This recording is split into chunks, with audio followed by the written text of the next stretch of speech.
थाना देहात पुलिस को मिली बड़ी सफलता। 18 माह पुराने चर्चित हत्याकांड का खुलासा।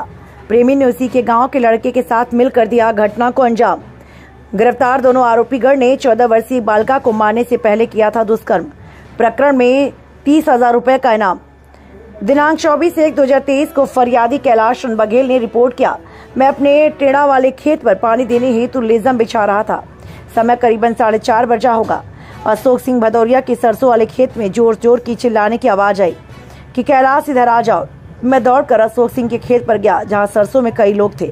सरसों के खेत में मेरी भतीजी मरी पड़ी मिली। उसके गले में उसी के दुपट्टा से फांसी लगी थी। दुपट्टा गले में बांधा था। उक्त घटना प्रथम दृष्टया हत्या पाए जाने से थाना देहात में अपराध क्रमांक 40/2023 धारा 302, 201 भादवी के तहत अपराध पंजीबद्ध किया। घटना की गंभीरता को देखते हुए पुलिस अधीक्षक भिंड डॉक्टर आशित यादव व अतिरिक्त पुलिस अधीक्षक भिंड श्री संजीव पाठक के नेतृत्व में SIT टीम का गठन किया। नगर पुलिस अधीक्षक भिंड श्री अरुण कुमार स्वयं थाना प्रभारी देहात के साथ अज्ञात आरोपीगण की तलाश में जुट गए। पुलिस द्वारा घटना स्थल के आसपास और मृतका के संपर्क में रहने वालों से जानकारी एकत्रित की। आधुनिक तकनीकी साक्ष्य के द्वारा घटना स्थल का निरीक्षण किया। पुलिस द्वारा घटना में कड़ी से कड़ी मिलाकर मुखबिर तंत्र को सक्रिय कर आरोपी तक पहुंचने का प्रयास किया।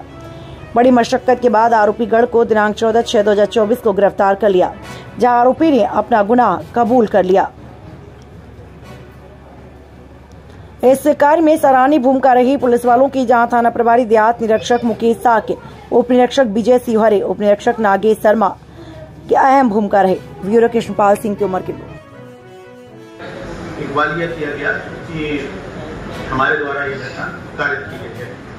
घटना का क्रम कुछ इस तरह था कि जो आरोपी है, इसका मूल आरोपी है, ये मेगांव के ग्राम कोहार का रहने वाला है, नीरज उर्फ बिल्ला बघेल, और इसका साथी है छोटू और सालेग्राम बघेल जो दूधपुरा का निवासी है।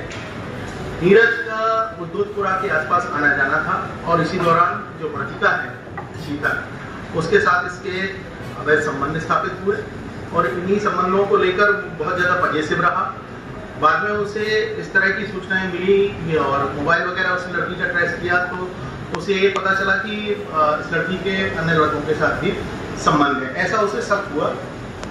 इसके आधार पर उसने 24 तारीख को अपने मित्र के साथ एक योजना बनाकर उस लड़की को वहीं के निवासी अशोक भदौरिया के खेत पर सरसों जिसमें लगा हुआ था उसको बुलाया और बुलाकर उसके साथ गलत काम किया और इस चीज़ का फायदा उठाकर फिर उसके साथी द्वारा भी गलत काम करना बताया गया और फिर उसके बाद लड़की के ही दुपट्टे से दबाकर उसने जब उसका अरेस्ट किया उसने दुपट्टे से दबाकर उसकी हत्या कर दी।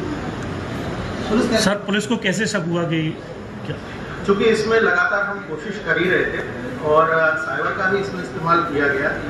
जब अन्य चीज़ों को पॉलिटिकल और थर्ड पार्टी इंट्रेंस को देखा गया इसमें, तो उसके आधार पर फिर हम इस तक पहुँचे। नहीं, उसके बाद ये लोग दोनों वहाँ से फरार हो गए। सर, लगभग 2 साल पुराना केस है ये, और किस प्रकार इसका निकाल पुलिस ने किया है?